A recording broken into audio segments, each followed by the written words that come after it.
Muy bien, comenzamos Puntos de Vista, el primer Puntos de Vista de esta semana para hablar de los jóvenes, algunos resultados de la Encuesta Nacional de la Juventud que tienen que ver con el desinterés de los jóvenes por la política, por los partidos políticos, la poca participación también en ciertas manifestaciones sociales, eso y algo más, agresiones físicas, ciberacoso, una encuesta, un estudio muy interesante que vamos a tratar de desglosar con nuestros invitados. Gustavo Apablaza, director regional del INJUV, del Instituto Nacional de la Juventud acá en el Biobío. ¿Cómo le va, Gustavo? Bienvenido. Hola, buenas noches. Muchas gracias por la invitación. Estamos muy contentos de estar acá. También nos acompaña Pablo Martínez, sociólogo docente de la Universidad de Concepción. ¿Qué tal, Pablo? Muchas gracias por la invitación.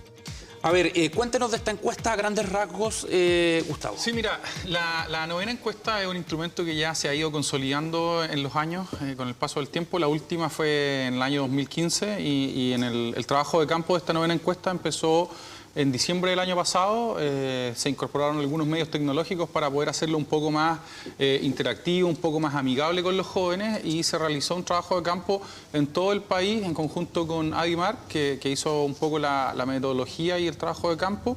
Se incorporaron, como te decía, algunos elementos tecnológicos que permiten que el encuestaje sea más fácil.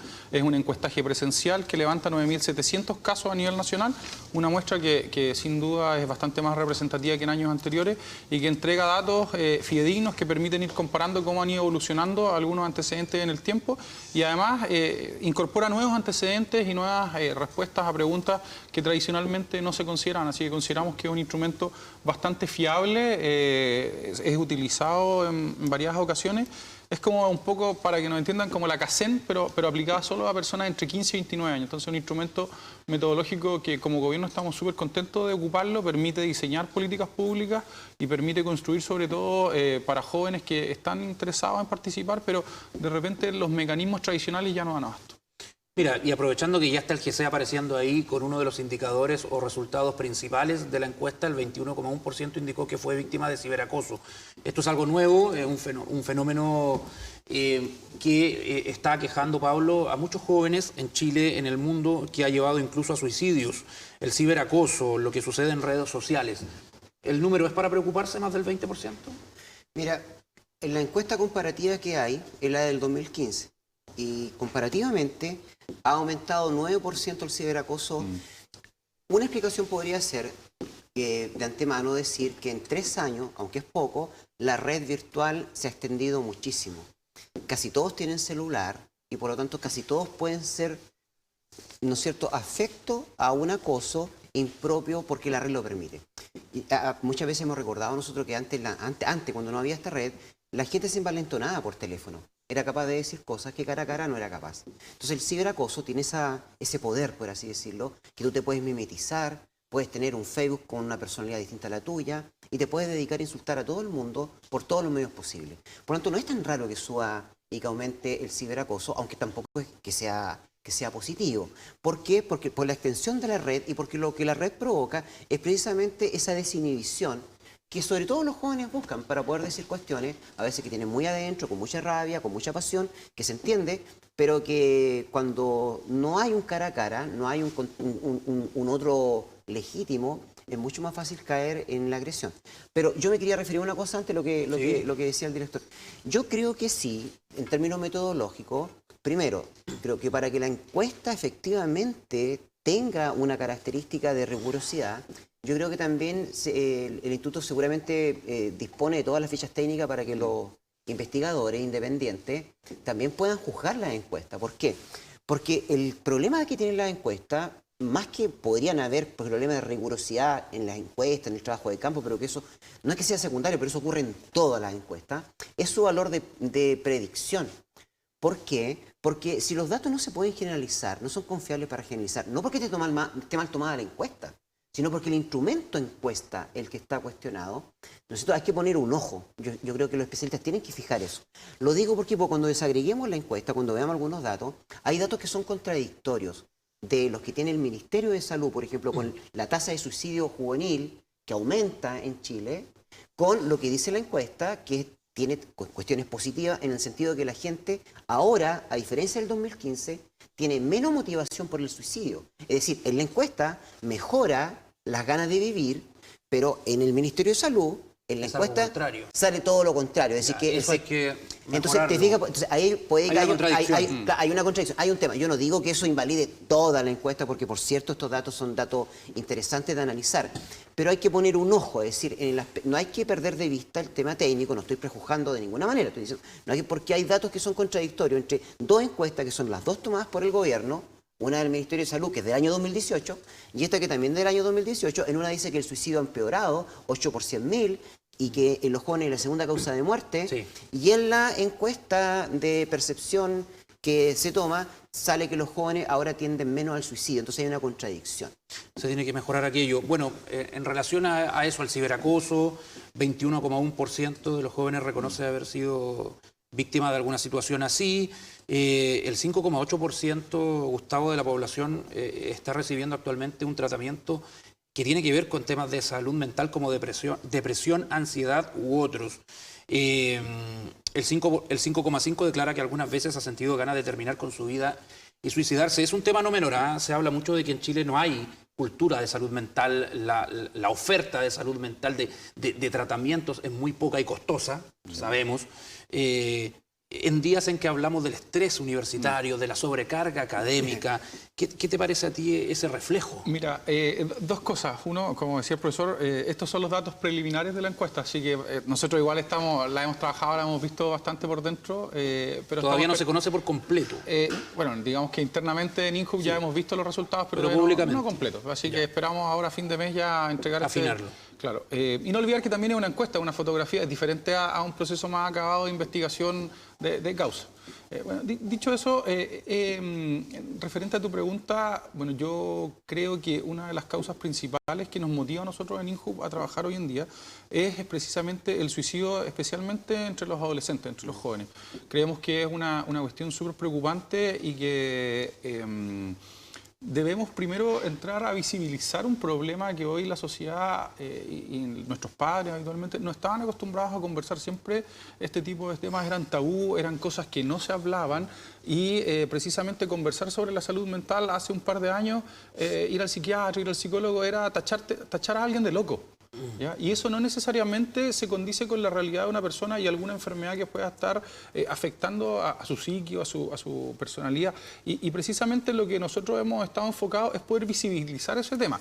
INJUB no es el encargado precisamente de dar una respuesta integral desde el punto de vista de la salud, pero sí lo que hacemos es trabajar en conjunto con la red de salud pública, preocupados por un segmento específico de la población, y además hemos estado trabajando de la mano con algunas organizaciones de la sociedad civil que pueden dar una respuesta parcial, complementaria a lo que hace el gobierno y el Estado, pero que precisamente quizás llegan ahí donde el Estado no está haciendo lo suficientemente eficiente. ¿Por qué pasa eso, según tu visión? ¿Tú representas a los jóvenes? ¿Abandono? ¿Los padres no están cerca? ¿El agobio? Mira, es una causa... Droga, alcoholismo. Mira, hay algunos problemas que son basales, ¿ya? Que tienen que ver muchas veces, o se resumen, yo lo he visto así en la mayoría de los casos, que tienen que ver muchas veces con los problemas que vienen de la estructura primaria del joven, que es la familia. O sea, la falta de soporte familiar, en algunos casos la drogadicción, el alcoholismo. ¿Eso se replica o no? No sé si Más esa que es la pregunta, pero replicarse, afecta. Sí, los afecta. ¿Te condiciona? Los condicionan y además hay algunos procesos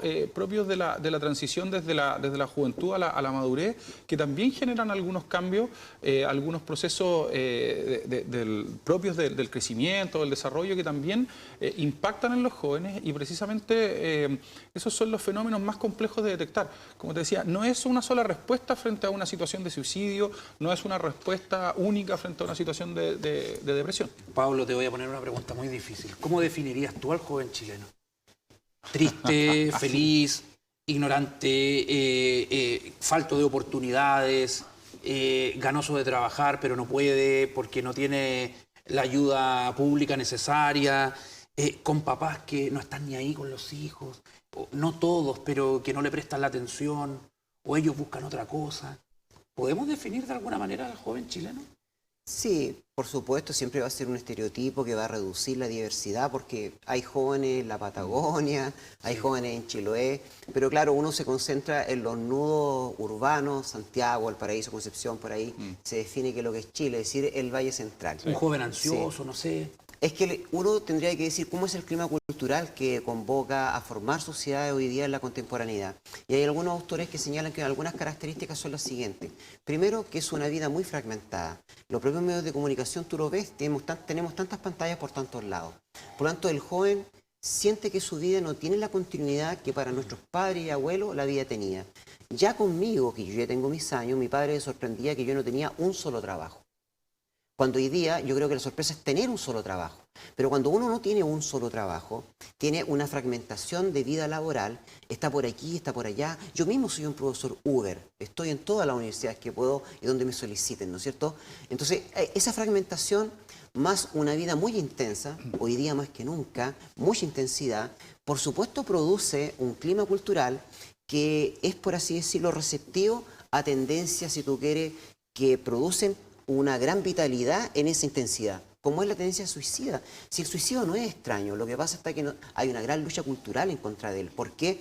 Porque el suicidio es un signo de anomia, en sentido técnico. Y la anomia se da cuando el lazo social de integración se empieza a diluir y las personas se empiezan a mirar con desconfianza y empiezan a mirar con desconfianza el futuro. Por lo tanto, los problemas existenciales que todos cargamos por el simple hecho de que vamos a morir, y eso ya te genera a ti una ansiedad, ¿no es cierto?, con el paso del tiempo, con el paso de los años, te genera una ansiedad, ¿no es cierto?, que uno la taponea con el éxito y con todo el brillo de la sociedad que oculta el problema existencial.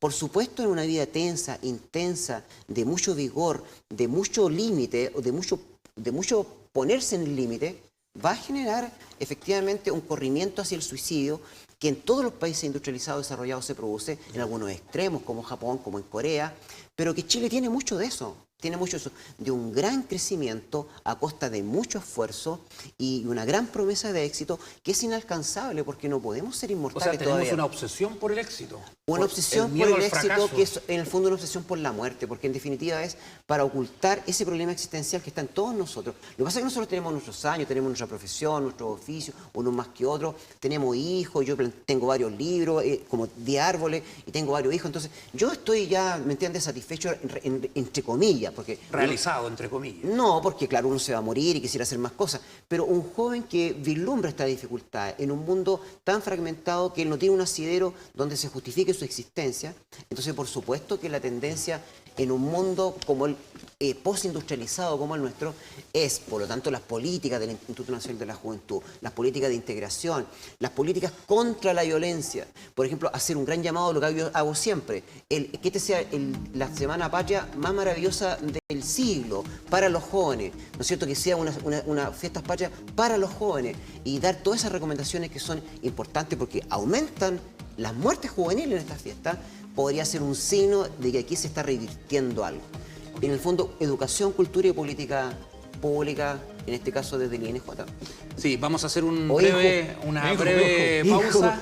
Se me cayó el carnet, Sí, hacemos una breve pausa y ya seguimos hablando de los jóvenes de nuestro país.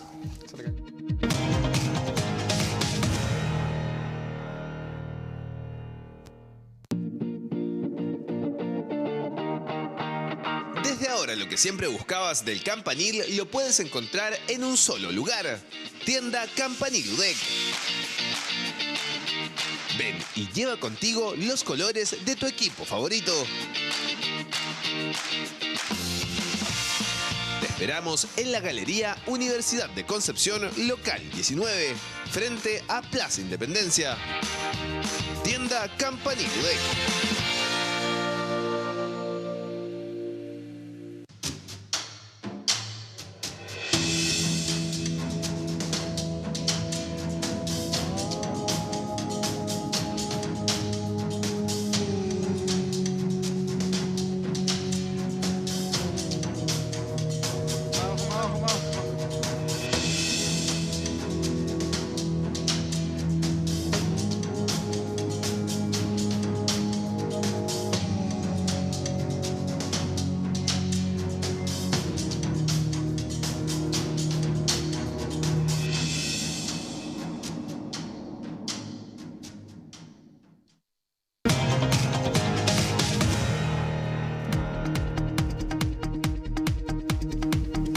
Continuamos en Puntos de Vista hablando de la encuesta nacional de la juventud, algunos resultados interesantes que dejó este estudio. Por ejemplo, lo siguiente que es preocupante, también el 25,2% de las personas jóvenes indicó haber sufrido, Gustavo, alguna situación de violencia física o psicológica en su lugar de estudios, alguna vez en la vida.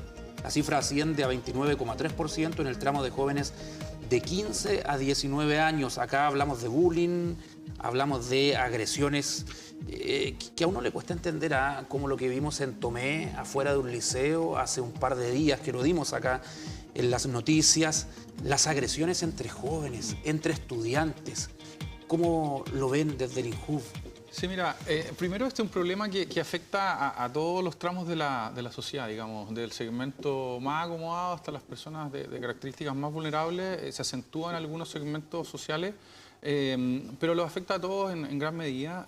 Y lo que llama la atención un poco es que el ciberacoso ha transformado las formas de violencia que habitualmente uno conocía o está quizás normalizado o acostumbrado a ver en el colegio. Habitualmente en los colegios hay discusiones, hay peleas.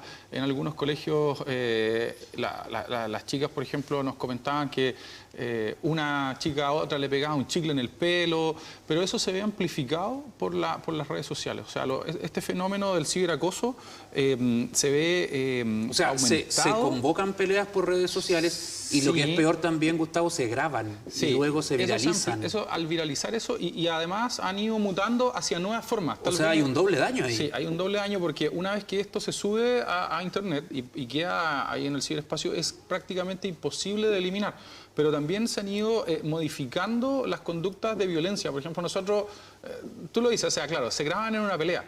Pero no solamente existe eso, o sea, existen otras formas de acoso escolar o acoso cibernético, como le dicen, que uno de repente desconoce. Ahí está el sexting, no sé si lo habéis escuchado, que tiene connotación de delito por involucrar en muchas ocasiones un tema de abuso sexual. Hay algunas aplicaciones de redes sociales que permiten acosar a una persona. Hay chicos que se graban teniendo relaciones y después viralizan eso y también genera algunos tipos de acoso. Y como decían, a veces inventan perfiles falsos, lo acosan con mensajes. Hay redes sociales de WhatsApp en donde comparten videos. Sí. Ahora el diagnóstico está claro. Sí. ¿Cómo se previene esto? Mira, yo creo, como decías, hay dos factores que confluyen acá. Primero, que es la educación y particularmente la protección. Y aquí el llamado es como a la educación que parte en la casa. O sea, ya, los papás. Los padres siguen siendo el eje central de este proceso, porque recordemos que a los 15 años una persona está en una formación, o sea, es un adolescente que está en proceso de maduración, pero tiene que recibir de los padres el apoyo para poder enfrentar estas situaciones.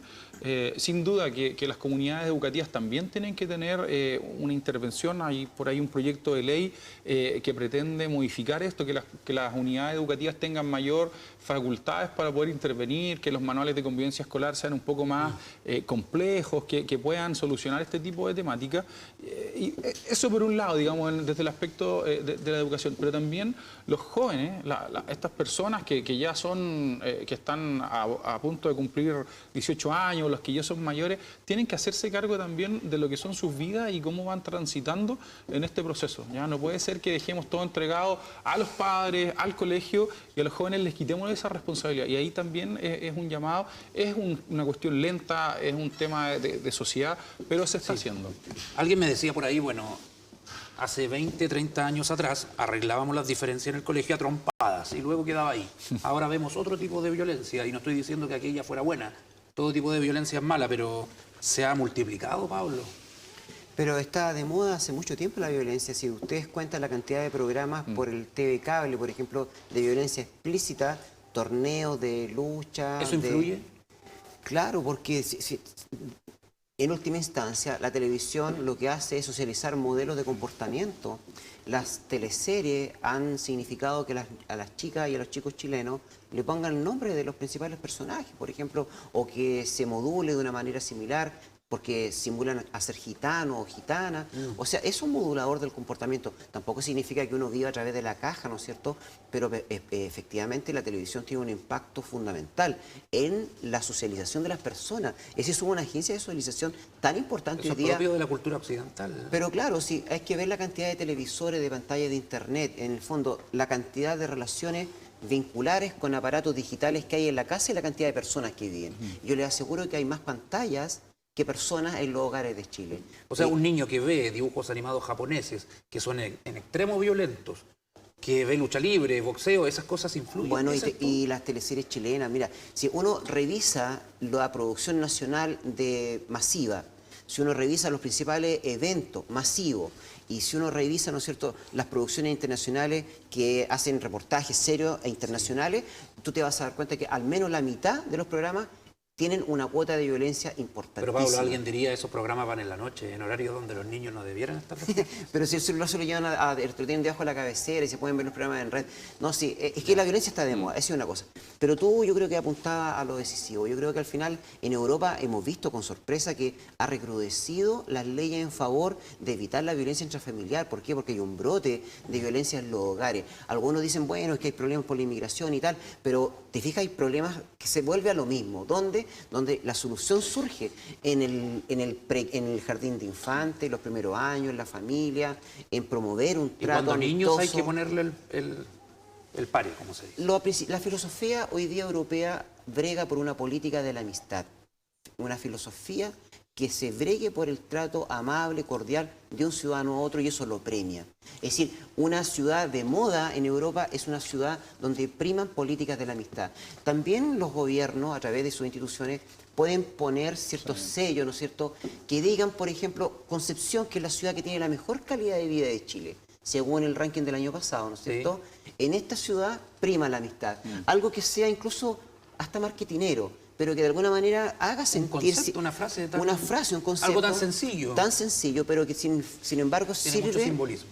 Porque sirve como un rasgo identitario. Entonces, el penquista se siente que vive en la mejor ciudad de calidad de vida de Chile y por lo tanto una de las mejores de América Latina, donde prima la amistad. Y a lo mejor en una de esas, más por supuesto lo sistemático, lo que tiene, lo de fondo en la familia, en el colegio, se pueden cambiar conductas que son, pero moda, porque la violencia, te digo, está en todas las pantallas a la vista. Sí, nos queda poquito tiempo y este punto es interesante también. Un 82,5%, Gustavo, de los jóvenes expresa estar poco o nada interesado en la política. Esto viene a reafirmar una tendencia de los últimos años. Sí, la verdad es que nosotros vemos con preocupación, por un lado, porque la encuesta lo que hace es consultar por la política tradicional representada en los partidos políticos más tradicionales. Y hay una alza significativa, creo que como del 77 al 82%, lo que estadísticamente, al menos para este instrumento, es significativo. Un alza de 5% es significativo. Sin embargo, la encuesta también hace algunas otras consultas que te van relevando o te permiten apreciar con cierto matiz esta información, porque los jóvenes quizás pasan del no estar ni ahí, pero así a realizar acciones políticas. ¿Qué quiero decir con esto? Hay muchos datos de la encuesta que te indican que los jóvenes, por ejemplo, participan de marchas, ¿ya? Participan de paros, participan de huelgas o utilizan distintivos que permiten concientizar respecto a algunas causas. Y lo más importante, y enlazándolo un poco con lo que decíamos antes, los jóvenes hoy en día han trasladado esta desafección por la política en los hechos a una afección por la política virtual. ¿Ya? ¿A qué me refiero con esto? Les gusta mucho tuitear. Hoy día tuitear, y además se comprometen con causas, por ejemplo, que les permiten firmar una petición online. Que tú tal vez dices, oye, firmar algo a través de internet es muy poco relevante, pero cuando a veces vemos... Cuando hay elecciones no van a votar. Claro, pero cuando a veces vemos que hay en otros países donde se ha hecho el ejercicio, que hay 4 millones de jóvenes que están votando por algo a través de internet, o sea, eso te quiere decir que los jóvenes sí hay causas particulares que los movilizan. Tal vez no es la política tradicional. ¿Y cómo se logra que vayan y participen en los sufragios? Que se muevan de la casa, que no se queden en el sillón. Es que ese proceso, ese acto de llamar a votar tiene que ser un esfuerzo conjunto, no solamente del sector público o del gobierno, también tiene que haber una propuesta atractiva del oferente del producto, digamos, del candidato, para que pueda convocar a jóvenes. Y ahí yo creo que hay algunos partidos que con mayor o menor intensidad están trabajando en levantar esas propuestas. Okay. Yo no soy tan pesimista. Si bien no van tanto a votar, por ahí la encuesta, si quieren lo podemos conversar con más tiempo después. En otro programa. Ahí lo podemos ver solo de política. Sí. Hay un segmento muy grande de jóvenes que sí va a votar. ¿Ya? Entonces Sí, puede ser. es cierto, y se habla mucho de los que no van, y aunque Claro. los que van sean pocos, nadie le presta tribuna. Entonces esos jóvenes sí están involucrados en los procesos de cambio de nuestro país. Antes de cerrar con Pablo, vamos a revisar el resultado de la encuesta que está en el Twitter de TVU Noticias, que tiene que ver justamente con el estudio del INJU. Según estudio del Instituto Nacional de la Juventud, el 82,5% de los jóvenes no está interesado en la política. ¿A qué se debe esto? Corrupción en la política, dice un 58%. Ignorancia de los jóvenes, el 40%. Tampoco es un número tan bajo. El Estado debe motivar un 3%. Pablo, mira, corrupción política influye, parece. Cortito, por favor. Sí, porque es lo mismo cuando uno dice, ¿qué es más entretenido? ¿Ir a ver un partido del Colo-Colo con las barras bravas o verlo por la tele? Hay gente que prefiere verlo por la tele. Yo creo que la mayoría. Por eso que la gente se fue de los estadios. Entonces, ¿qué es más entretenido? ¿Hacer política a través de las redes o participar de una política donde la corrupción ha ido tejiendo lazos que no le es, por así decirlo, atractivo al joven participar? Para que el joven haga, ¿no es cierto?, se produzca esa transición y que esté en lo virtual, pero sin dejar de estar en lo real material, la sociedad tiene que ser atractiva para él. Como es el medio de comunicación, con colores, bonitos, marcha y cosas y por acá. Entonces, claro, ahí no hay ningún problema. Pero cuando eso se traslada a la vida cotidiana real, encarnada, de las personas de carne y hueso, ahí la vida no es tan hermosa. Y por lo tanto, el esfuerzo siempre debe ser presentar un país como la mejor cara posible, evitar todo lo posible la corrupción y ofrecer un mejor lugar para los jóvenes. Si no, no hay ninguna posibilidad que salgan del computador. ¿Por qué? Porque es más entretenido, más limpio, se corre menos peligro, a pesar del ciberacoso, de participar políticamente por el computador que por la vida real. Muchas gracias, Pablo Martínez, por acompañarnos. Gracias, Gustavo Paulaza, director Muchas regional gracias a del ustedes por la invitación. Gracias, buenas noches, sigan en la compañía de Canal TV.